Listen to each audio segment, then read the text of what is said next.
Welcome back, ladies and gents, to the 13th episode of Sports Avenue. Welcome back. We are your hosts, Jimmy and Steve, and we're going to be discussing the hot topics in the world of sports. Today we're talking about how the AAF and what it's still around. What it was, and a hopeful future foundation that paved to be true as a developmental league. Yeah, that's what we're going to do today. And we sat here and we talked about the AAF was successful. It was. I think it was. So we're going to discuss why this would succeed in the future. So, but before we start, you got to subscribe. You got to hit that bell. You want to be the first ones to listen to this. Got a two couple young studs here. Yeah, talking football. Two young lads. Talking sports, but today it's football. But guess what? We're on Podbean and we're on Stitcher now. All right, so outside of YouTube, we got two other platforms to find us on. And we're not just on those platforms either. We also have social media too, believe it or not. We sure do. But on Podbean, Sports Avenue with Jim and Steve.podbean.com. We're there. Find us. Or search Sports Avenue with Jim and Steve on the Podbean app. If you're listening on Podbean or YouTube, link for Stitcher is going to be below in the description. Follow us on Twitter at SportsAv_. Facebook, Sports Avenue with Jim and Steve. Instagram, Sports_Avenue440. Contact us through our Gmail, SportsAvenue or SportsAv440 at gmail.com. All right, well, let's get into it. Mouthful. There's a lot going on here. This topic's going to be different because I think as I know it's just football, but at the same time, I feel like this alone would change the way society... Oh, absolutely. It's like society would run very differently in the sense of young adults, basically. Like, this would be very different in how colleges and football and stuff are going to be formed once we get into this. So the AAF, well, what it was a good league, honestly. People liked it. People I think followed it. People watched it. Yeah, I mean, they had over 500,000 people following on Instagram. I mean, for AAF, that's rather impressive in my opinion. I mean, yeah, for something that was around for 8 weeks. You figure, and not much advertising either. I mean, I saw one ad before like the Super Bowl, or whatever, or not even before. It was like before. It was and then you had Heinz Ward that came out and was all like, "This is going to be great. Yeah, I mean, we're going to have a great league." Yeah. And then 2 months in, it's like, we're done. Yeah, we can't do this. It sucks because, honestly, it worked. You had 19 former players or players that were in this league are getting the opportunity to be on an NFL team. Yeah, and that's not to mention like the CFL. I think is looking at a few guys too. Well, I mean, you have to. You realize that this. I mean, again, there's quality. There was quality play in this league. And whether you want to fight it or not, whether you think it's just a sham, it's not the NFL, blah, blah, blah. The NFL is not just the NFL anymore. The NFL has completely changed. And when they implement this stupid pass interference call, you can sit there and challenge any play now. I think it's going to take away from the league. And I think that you're going to see people who get away from punting, but would rather just chuck it deep on 4th and long. And chances are you're going to get a penalty. That's what this league did. They had that 4th and 12 on onside, instead of doing onside kicks. Hey, 4th and 12, you can score. Yeah, and there's different stuff, and I just think the basis of the league, it worked. Like, you guys as a developmental league, that was the basis of this league. And that's what it was. And 19 former guys are getting the shot right now. You got 13 have been signed. 13 are signed, confirmed, going. They're not guaranteed a roster spot, but at least you're saying. But you're signed. You have a chance. You're going to compete for it for the chance to make the team. Exactly, and these guys are like quality players, guys that were formerly in the league. Yep. Again, what the entire premise of this league was: we are a second chance league, and we're trying to provide young talent to develop. Yep, I agree. It worked. And then 6 of them are being worked out. So 19 guys. Oh, it's only 19 guys. I'm pretty sure it's 19 more that didn't have a chance, 2 months ago. I was just gonna say, and there might be more. I mean, we're only talking about we're talking about like 2 days since they shut down operation. We're closed on Wednesday or Tuesday. Yeah, we're talking. 19 guys are saying within a week. We'll say within a week. Yeah. So there could be potentially more after the draft and like team needs. Like there are still potential. Yeah. There's success here. There was undeniable success in this league. It was not.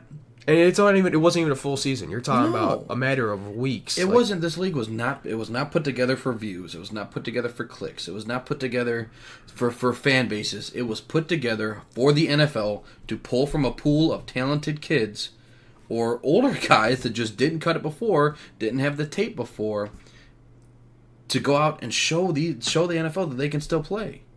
That's what this league was, and they did that.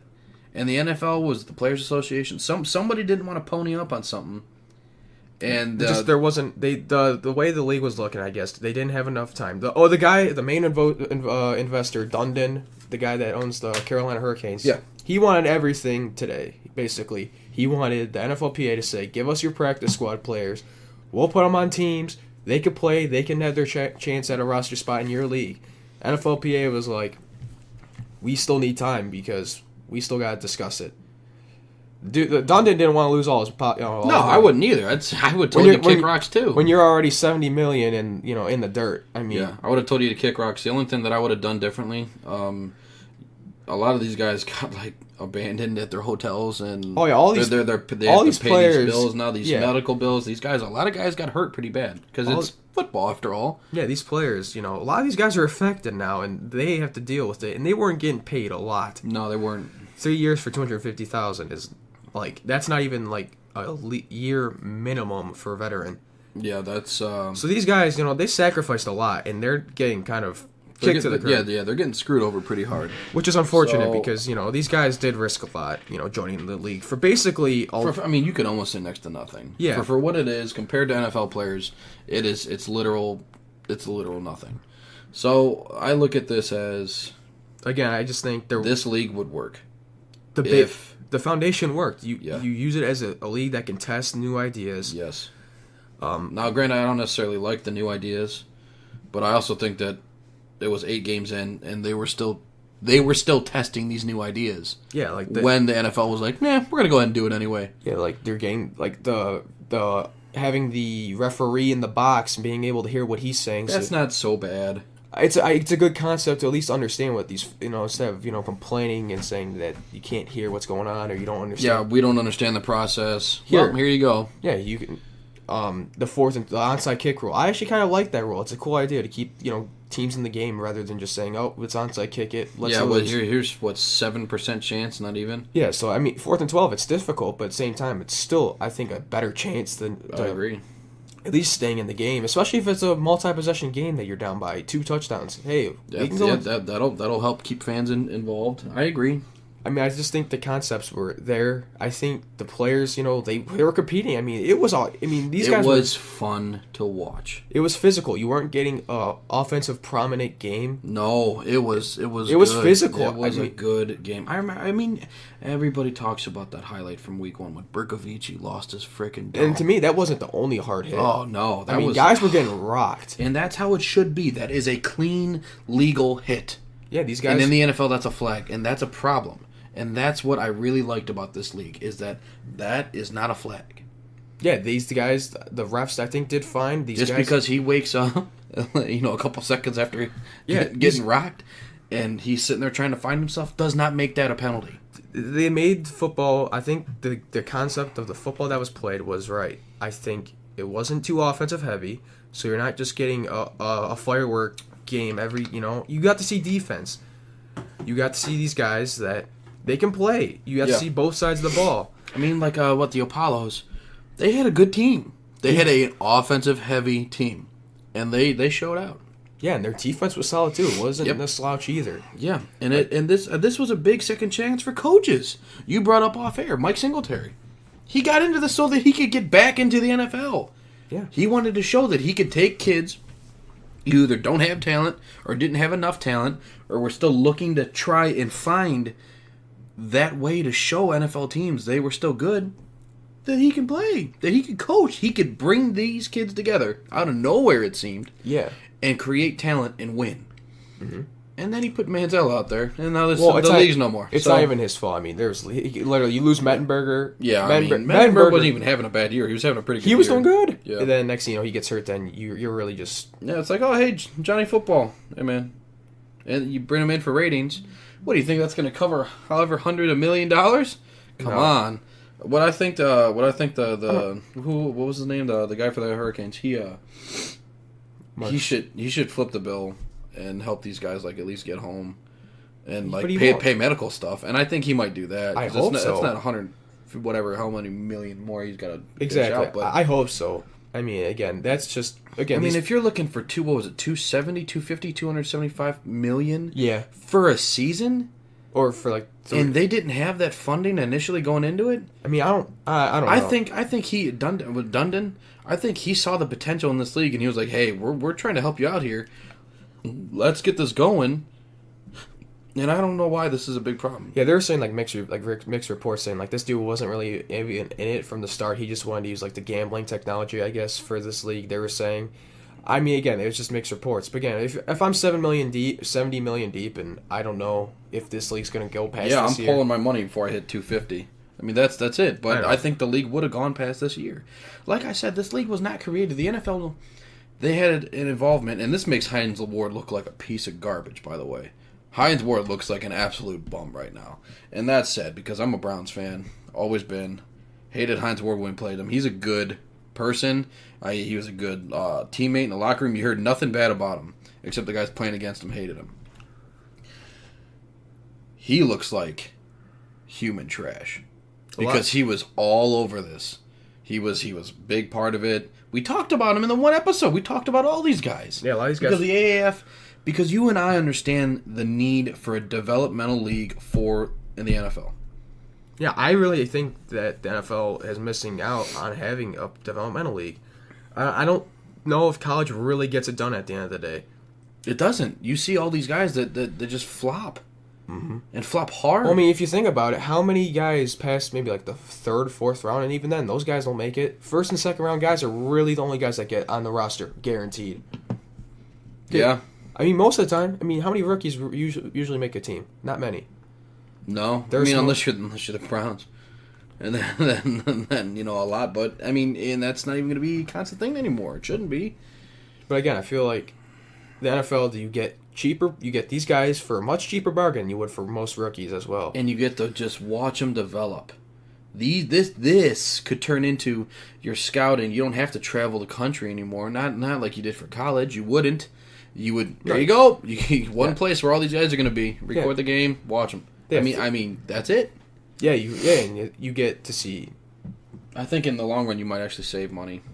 Oh, I think so too, because you don't have to take a risk on a first round pick on a guy that's just athletic.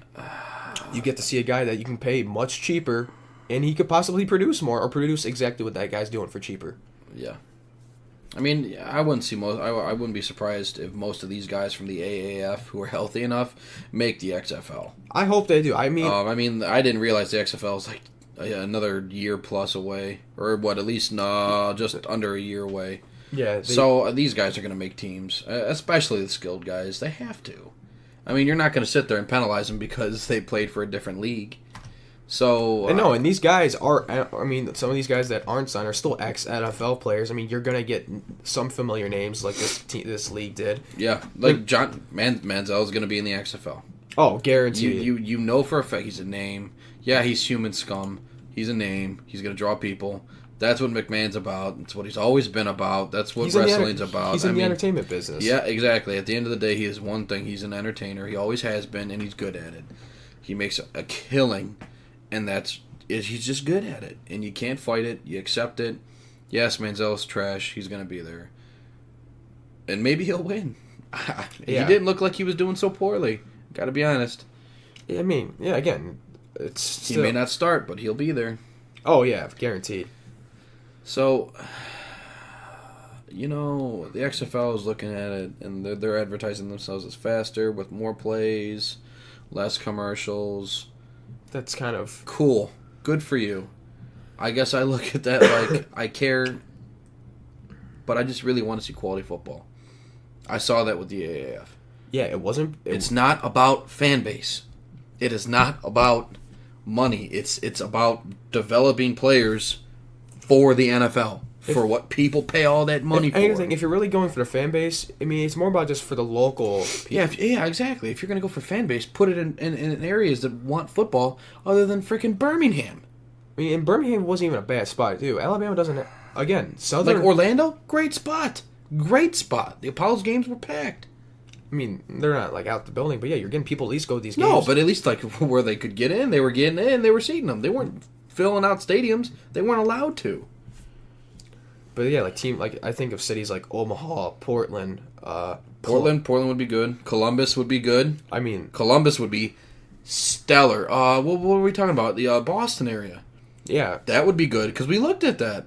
possibly. Yeah, again, you can go into these smaller market teams or these smaller market places that Be don't. like, hey, we want to use Birmingham. Like, this stadium, like I mean- Columbus. You could use the Crew Stadium. I think of like Louisiana could use a team. Oh no, I take that back. New Orleans already have. Like Alabama, Mississippi. Another a team in the Carolinas maybe like South Carolina North. Kentucky. I mean, like you could put teams. Yeah, Louisville. I mean, you can put a team in Louisville. I mean, again, these people that have like there is a definite fan base. They just don't have a. They don't have a team to root for. Yeah, that's really close. Yeah. Again, they're cheering for teams that are hours away. Yeah. And granted, you get a minor league team there. They have something to watch locally, and they can support that. Exactly. I think that's what it should be about. That's what MLB does so well. I mean, they literally. I mean, where we live. I mean, they're like. But yeah, you drive. You take one road and you go by 3 minor teams. Is on your way to Columbus. Yeah, I mean, literally. Really, yeah. I mean, like you pass in Akron, you'll go by the Blue Dot or Rubber Ducks, Columbus Clippers, and then we got Lake County Captains. Yeah, so and it's all like it is what it's minor league stuff. Yeah, make it for the family, make it a family oriented. Yeah, it's a good time. Yeah, you get a good bang for your buck. It really is. Is it the best in the world? Last night we were at Lake Erie or not Lake Erie. I'm sorry, Minor Icebreakers, like super like single A hockey, FHL. Like I like 8 teams. Yeah. I mean, you got Monsters hockey in Cleveland. You got. Are you gonna get the most elite athletes in the world? No. But you're gonna get guys that have a passion for the game. That want to play. That are trying to improve themselves so that they can play in the big or on the big stage. That's it. Yeah, and that's what it should be. Like those guys. So the guys for the Icebreakers are trying to get to the Monsters for Cleveland for Columbus Blue Jackets. Yeah. And then the guys Monsters are trying to get to Blue Jackets. It's just this upward struggle, and these guys want it. And I think if you have a league, and you and I are going to talk about this here in a moment, if you have a league that has these guys that want that fight, how many kids in high school are saying, I want to be a pro player? Everyone. Everyone. Yeah, they want. That's why baseball is so popular. Because you come out right out of high school, and you can fresh. go to a minor league team. Yeah, you're fresh. And these pro teams are all like, okay, we're gonna here you go, here's some paperwork, blah blah blah. You can either go to college, or we'll put you on a minor league team, and yeah, you get to move up whereversville, and you there you go, here's your career. Again, I mean, if you look at football is the only team or only sport really that doesn't have that. Yeah, like the basketball. No, you hear D League or G League or whatever the hell. I couldn't tell. I know. Couldn't tell you, but I know they have it. I know that Cavs are in charge. That's the only team in the NBA that I know. That's the only G League team I know. Again, but you're getting these players to develop. That's all it is. I don't know the success rate personally for NBA. They might not be making any money, but at the same time, you have talent that could eventually get onto these rosters and for cheaper. Then you can pay these talented players that you're elite players a lot more if you really want to. Yeah, you can manage salary cap that way. Exactly. You're not just getting these rookies and big contracts. Like your first round contracts, and at the same time, you don't even know if they're going to pan out because you don't know. No. Like a guy from UNC, like the University of Charlotte. I mean, who would they play? You don't know. No, nobody. Again, was it Old Dominion or what's that one the one edge rusher that Yeah, I know what you're talking about. I mean, come on, and he didn't play anybody. And same with Buffalo, the Khalil Hodge. See, and that kills me because that dude. You look at Khalil Hodge. His stats say this dude's stats are saying I'm one of the best linebackers in the country without a doubt.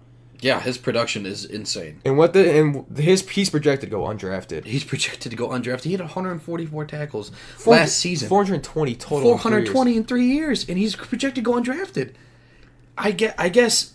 So a lot of people say, "Well, that's it's production. It doesn't mean who he played against. It doesn't mean exactly like a guy like." Okay. And I look at that and I say, "Cool, man.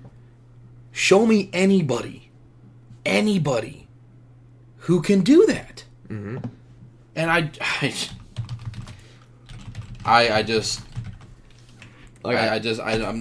just don't. I look at that and 144 tackles it screams to me. It says, this kid's legit. Because at the very least, he's got a nose for the ball. Mm-hmm. At the very least. And so something like that. Again, these you can say these kids have raw instincts. We just got to hone in on them and just teach them. Because he might not have the best, he might not be the best player. Again, no, he might not. And he might need to be honed. Yeah. He can do it. He deserves to be drafted. He'll make a team. He should. I absolutely. A special teams player? I mean, absolutely he'll make a team. Again, that's what I'm saying. You give these guys just a place. It doesn't matter. These guys are playing next for nothing. No minor league system's getting you paid much. No. Nobody does.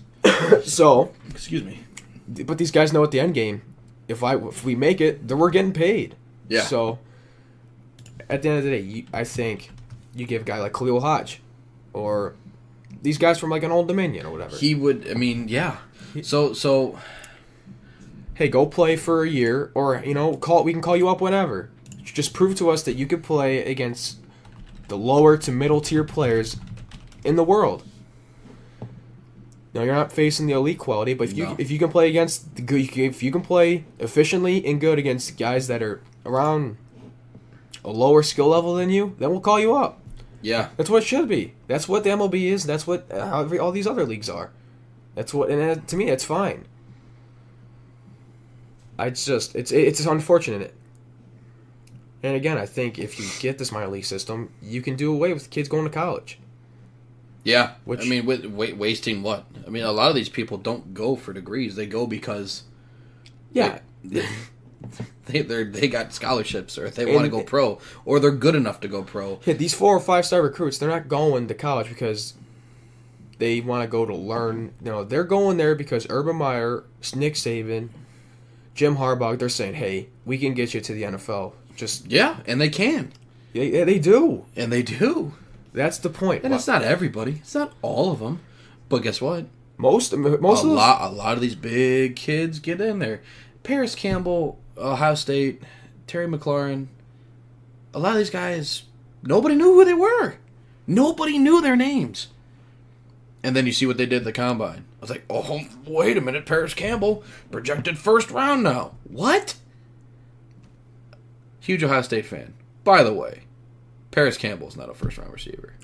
I think a second or third. I think he can go second. Again, he has that raw speed, and he can catch the ball. So, if you can do both, I mean, it's like the seeds are already planted for you to already be a decent player. Yeah. Yeah. I think he, when you look at it like that, it's like, yes, college does produce talented product, but not always. But it is not strictly for your craft, which is football or baseball. There is that option, or basketball. You know what I mean? Yeah, give these kids an option. Yes, you take coaching, and you find talented coaching, coaching that can hone their skills. Yeah, and just strictly focus on that. Football is school. That's what these kids are already here for. That is your life experience. Well, what happens if they don't make it? What happens if they're not good enough? Then you go to school. Or you go to school online, or you figure out a way to do what you want to do instead of going to college for underwater basket weaving and getting a degree in nothing that you're not going to use anyway. Yeah, because you're already using it. You're already using what you have now to go in the NFL. Exactly. And I mean, if we're talking the premier programs, like Ohio State, Oklahoma, Alabama. I mean, these guys aren't there to go to college. They really aren't. They're there to go and play football. Yeah, I mean, if you're going to look at me and tell me that when Ezekiel Elliott went to Ohio State, he was there because he wanted a degree in what? He wanted a college experience or whatever. Yeah, get out of here. He's there because he knew he was going to get paid eventually. Yeah, playing in the NFL. Yep. Again, it's an obstacle for these kids to get there. Why not just get rid of that obstacle and give these kids already? They're already going to get an actual presence and understanding of what the NFL is going to look like if you get it into a minor league system that are ran by guys like Mike Singletary or ex-NFL players, guys that want to be coaches, college coaches that want to come to the NFL. You give these guys a chance to learn. Yep. Then you guys get to learn the real X's and O's of football. Because if you look at them, the conferences are biased. You have the SEC, who are the ground and pound teams. They're physical. Big 12, just running, just pistol and shoot. I mean, you're throwing the ball the entire time. No defense. So when you have guys that are coming from these schools that have these stereotypes, you don't know what you're getting into, really, if they're different. Or they're not in that same mold. Exactly. But again, instead of having these kids go to college, and they might lack the knowledge to play in the NFL, you give these kids into learning an actual NFL system rather than a college system. Exactly. And you produce higher quality talent. Yes. For much cheaper. I mean, like almost... It's just And the savings, and granted, you have to pay the coaching. You got to pay to have that talent produced. At the same time, what is the price tag really going to be? Yeah, I mean, it can't be that bad. You're paying a coach to coach. I just see so much upside, and I finally found leading tacklers and all that for college ball. He's fifth, and Hodge was fifth. I just don't see the downside in producing a league that if the owners came together and said, you know what, we want higher quality talent. They got enough money. Money is not a problem to these people, okay? So I get that. But nobody wants to take a loss on anything, especially people at that point. I get it. Especially in the sense that football, it's a monopoly with NFL. Who's going to want to take a risk and go against that mold? No, nobody. And nobody has. Yeah, nobody will. Nope. No, I don't think though. And it just, man. I just see so much potential. Yeah, because, again, these kids are not learning a college system. No. They're learning an NFL system. Yep. There's a big difference, and there's a big jump for these guys. Yeah, there's an incredible difference. And most of these kids are just not made out. So that's why I'm saying if you teach them young, they'll grow, and they'll be pretty good. Absolutely. I mean, like you and I said, the AAF was a good model. I think if you stop forcing kids to go to college, because all it is a racket. It's a fight for who gets the.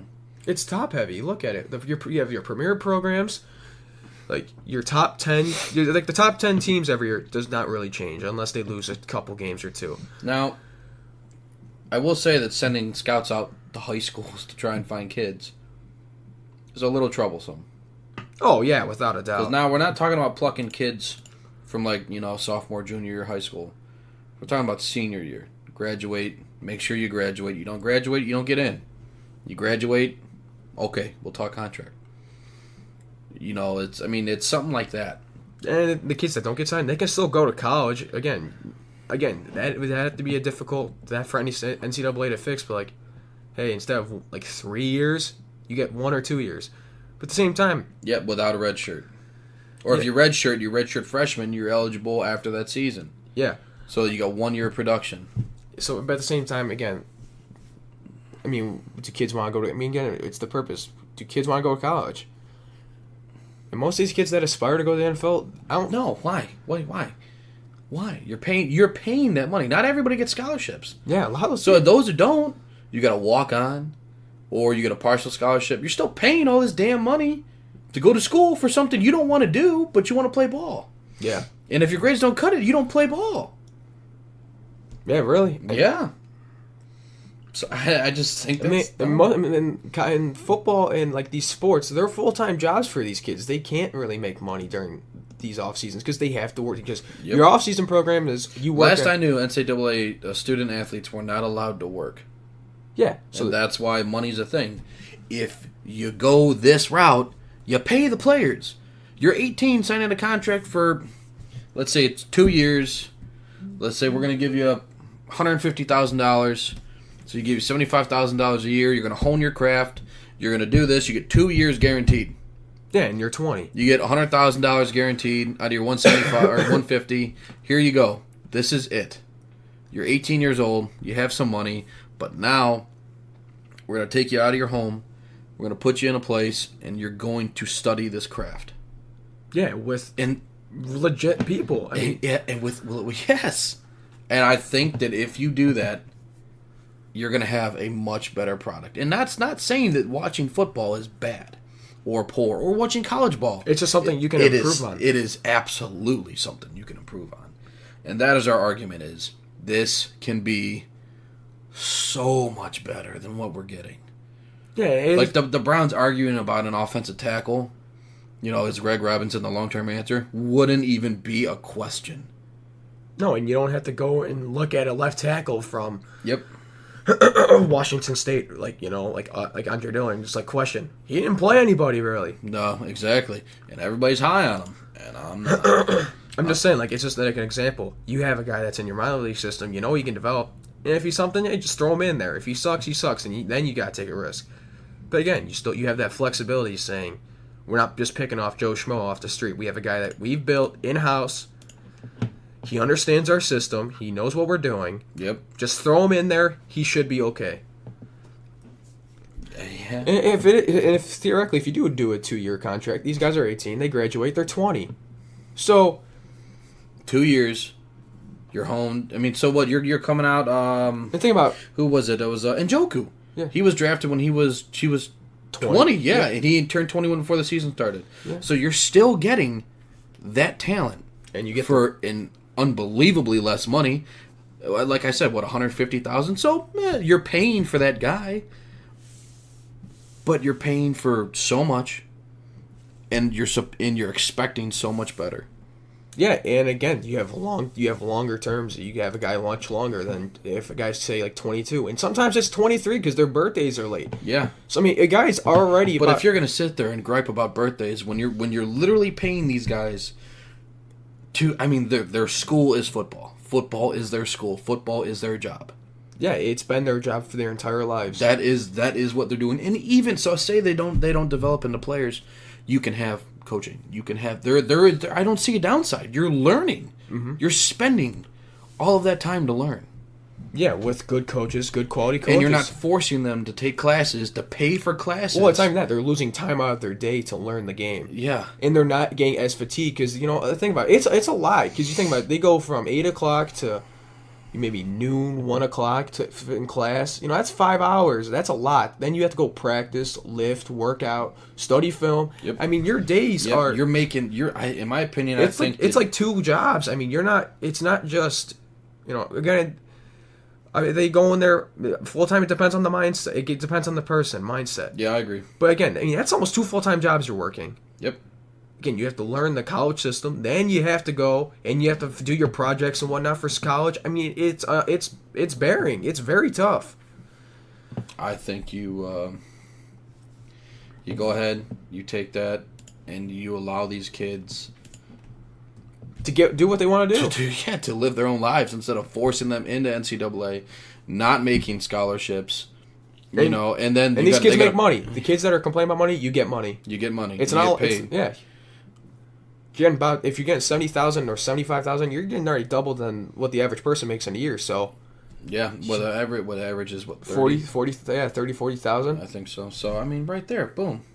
Hey, you're an 18-year-old living getting double the pay as an average salary. So you're fine. Then eventually you have the chance to be great. Yep. But the downside would really only be for the NCAA, where they lose all their product and all their talent, and all this revenue that they make is going to go down the drain. Because most of these colleges, they're funded through their sports programs. Yes, they are.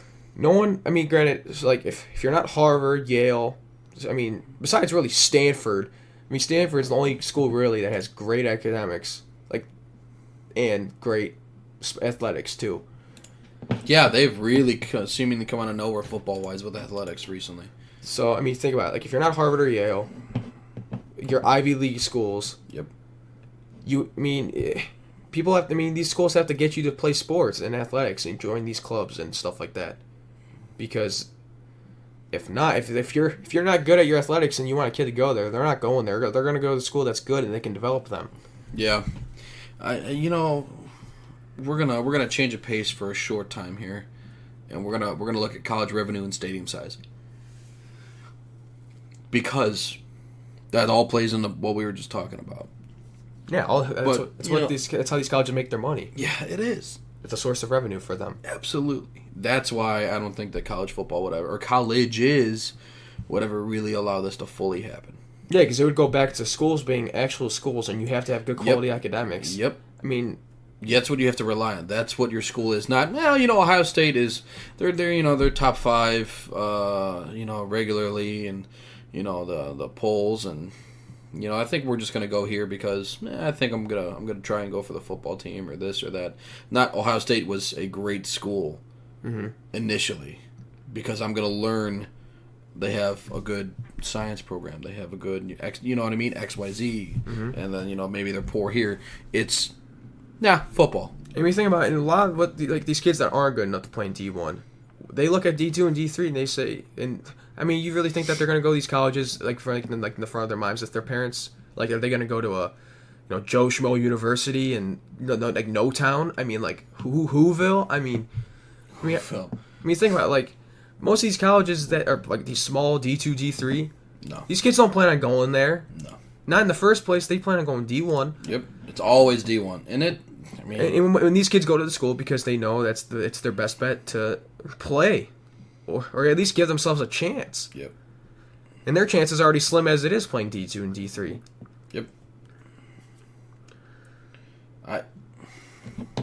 It's difficult to. It's like you look at it and you realize an average college stadium, about 100,000 people.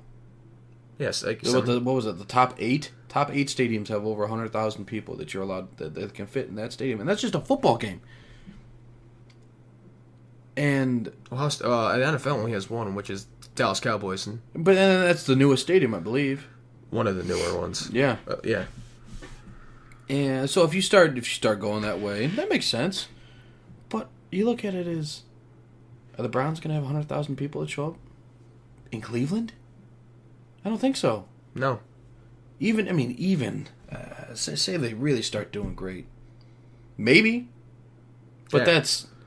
So you got to look at the fan base itself. Maybe you were right. Off air we were talking about, alumni and this and that, people that... There's a lot more people that go there, that are involved in that school, that have that identity, that are involved with the team. Maybe that's why the fan base is so much bigger. And then you realize that we're Browns fans, and the First Energy Stadium only holds 67,895 people. 67,895 compared to 100,000 people. And that's down in Columbus. And think about it, that's where all your best talent is. In the world, your best football players in the world are playing at stadiums that are smaller than college stadiums. Yeah. So I look at this as you take. Let's use Columbus for an example, okay? You already have 100,000 people that are willing to go to a Buckeye game. Yeah. Sweet. Let's say this league starts. This strictly developmental league starts. Why not have one in Columbus? Yeah. It's in the middle between Cincinnati and Cleveland. You could even allow the college kids to transfer to this league if they find that their talent is good enough. Yeah, the coach comes on and it's like, hey, we think you could make the team. Yeah. Here you go. Here's some money. Here's your pads. Come on out.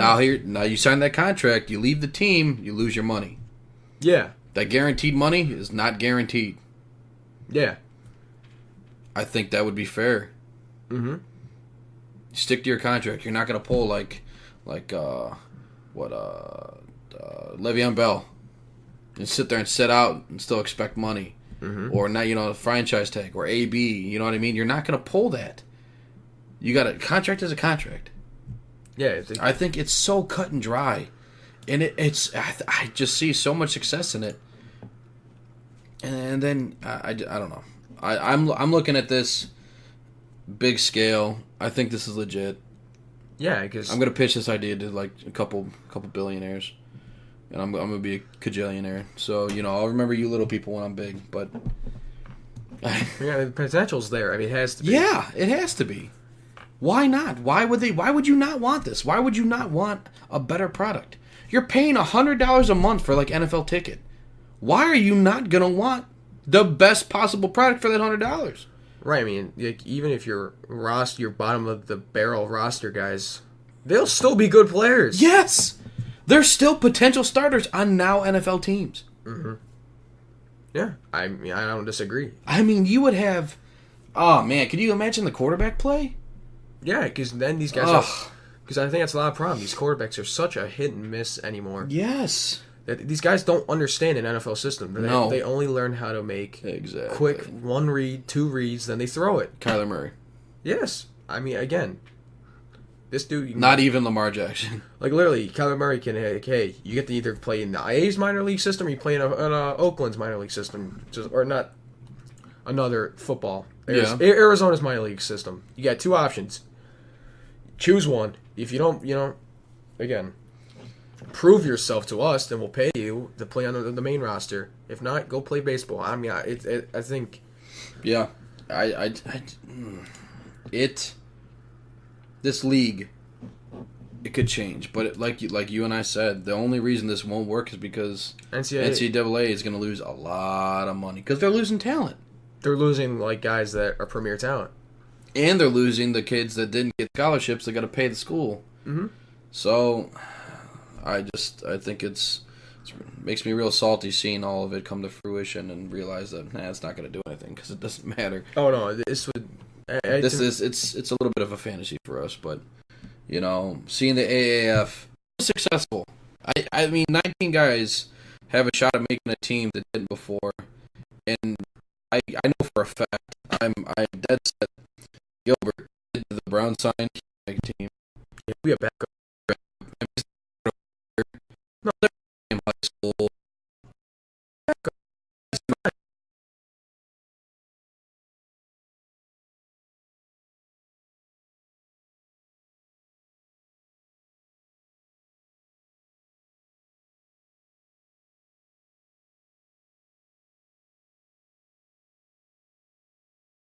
He was slinging.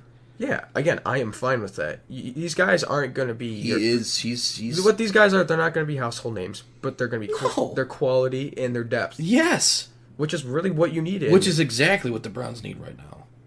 It's You what- got quality, cheaper depth pieces Mm-hmm. And you're not that are still talented and can produce for you. Mm-hmm. Yeah, when need to. Yes. I full on agree. I think something like this league is something that is underrated, undervalued, and is only going to hurt the bottom line for college, and that's why it's not going to work. So, what are you going to do? Yeah, not much. Yeah. Thank you guys for listening. We appreciate it. Yeah. Don't forget to go ahead and follow us. Hit that bell. Tell everyone you know. Everybody. Follow us on social media. Do whatever you have to do. We're funny people. Follow us on social media. We'll make you laugh. Yeah, thank you for listening. God bless.